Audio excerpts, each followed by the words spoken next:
This year, we celebrate 20 amazing years. And we want to say thank you. Because of you, we've become innovative, creative, and committed to providing the best customer service in the Bahamas. Because of you, we have given back to our community. We are proud to serve our Bahamas with cable television, the nation's fastest broadband internet, and reliable phone service. And that's all because of you. Thank you for inspiring us, motivating us, and believing in us. Thank you. For 20 years! Long Island MP Loretta Butler-Turner details a graphic death threat in the House of Assembly. Damian Gomez says his resignation had nothing to do with any wrongdoings on the part of his parliamentary colleagues. Island Luck hosts a massive Christmas carnival party for local children. Plus, NB12 news anchors face off in a cooking competition for charity. We've got those stories and a lot more coming up tonight. I'm Dana Smith, and NB12 starts right now.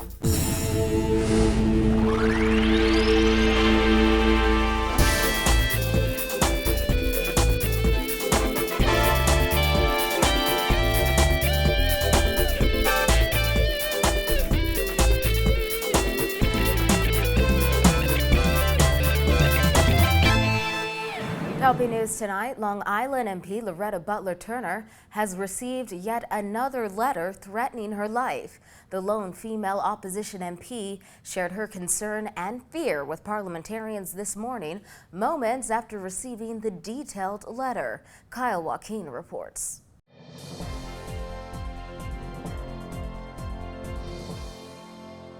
This isn't the first time that Long Island MP Loretta Butler-Turner received a death threat, and she read the contents of that letter today inside Parliament.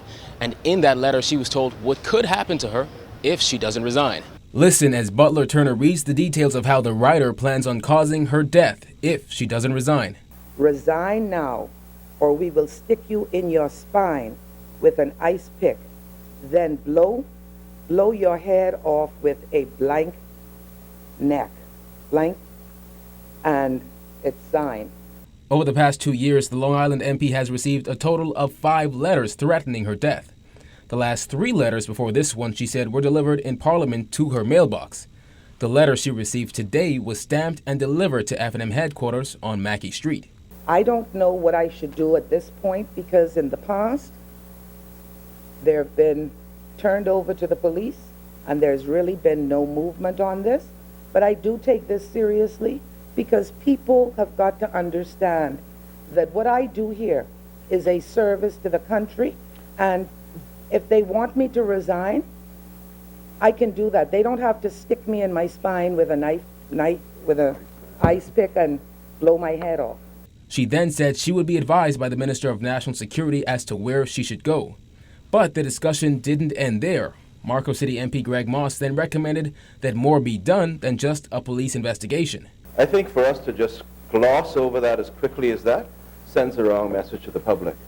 I think it's incumbent upon all of us here to take a stand and say to the nation and to the persons who presumably support someone in here who they feel is challenged by the Honourable Member for Long Island, and on whose behalf they would, I presume, seek to intimidate the Honourable Member for Long Island. This is not something minor or funny, and this is not something casual. National Security Minister Dr. Bernard Nottage then got up, saying that no one should suggest the letter was written by the supporter of a parliamentarian. We can take a lot of guttural responses, etc. Members suggested that the letter must have been written by someone who supports someone in this House. That's the type of thing that we want to avoid. We don't know that. I said that we should, and I think we should hand it over to the police for investigation. And let us try and find out the source, Mr. Speaker, before we get too guttural and incite a different kind of response by others. In handing the letter over to the Speaker, the Long Island MP didn't want to touch it as to avoid getting her fingerprints on it. Butler-Turner is the only female Free National Movement member of Parliament. Reporting for NB12, I'm Kyle Joaquin. Former Minister of Financial Services Ryan Pinder has left his position as Chief Legal Officer and Head of Wealth Management at Deltec Bank a little more than a year after resigning from Cabinet in order to accept the post, which at the time was referred to as an incredible enough offer to leave Cabinet over. In a statement issued by Deltec yesterday, Pinder commended Deltek's growth in the last year as he joins prominent law firm Graham Thompson as a partner. Pinder, however, will remain a consulting advisor for the bank moving forward. Pinder resigned from his ministerial post back in December 2014 to take the once-in-a-lifetime opportunity at Deltek. He had Prime Minister Perry Christie's blessing, who at the time called the offer mind-blowing. Pinder had stated that the interests of his family had spurred his decision to rejoin the private sector. Well, Minister of State for Legal Affairs Damian Gomez trying to dispel any suspicions that the ethical concerns which led to his resignation from cabinet relates to wrongdoing on the part of any of his cabinet or parliamentary colleagues. Simone Davis reports. Although he refused to reveal names, Gomez said he has already heard multiple people during quiet discussions mention that the reason he chose to leave cabinet was because he had issues with his colleagues. Now, he said he believes that if you are already suspecting that, then it's possible that the Bahamian public could be suspecting that as well, which is why he chose to quiet those mischievous rumors immediately. Well, I had heard two people speaking to it in private, and I thought if that was a widely held view, it represented a slander of my colleagues, and I didn't want to be the source of that. Well, they were speculating that the real they were suggesting other reasons, and the reason really is very simple, and until my personal matter is resolved, this is the proper thing to do.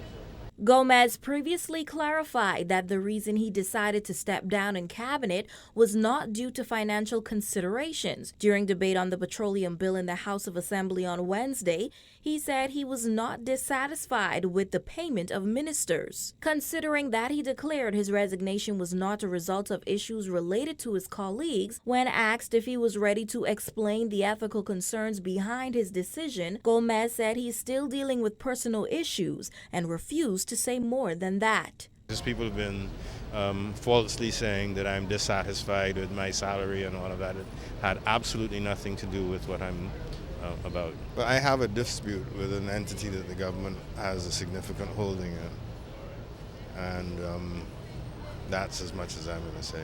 However, he noted that he still maintains a healthy relationship with all of the cabinet and his party members, despite what he called the malicious rumors that are spreading. I am a member in good standing as far as I'm concerned.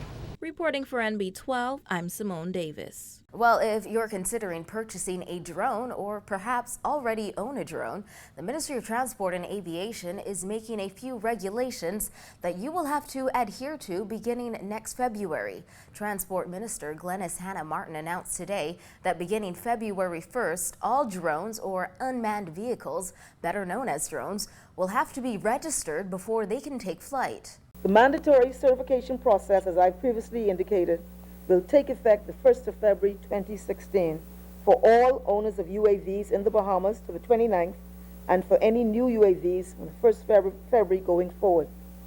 This includes current owners and those wishing to import a UAV in the Bahamas, whether for commercial or recreational use. Since they went on sale last year, more than 400,000 drones have been sold worldwide. The AUVs have reportedly come in the way of airplanes in the U.S., thus causing for legislation to be created. Hannah Martin said as more and more drones are being brought into the Bahamas, government must know who's bringing them in and for what purpose. Failure to register may result in the UAVs being confiscated by the Department of Civil Aviation. However, and this is of immediate effect, UAVs being imported into the Bahamas will be processed through the Department of Customs conditionally. Specifics on registration will be available at Flight Standards Inspectorate of Civil Aviation at 397-4700. You're watching the best in Bahamian news. There's more when NB12 returns.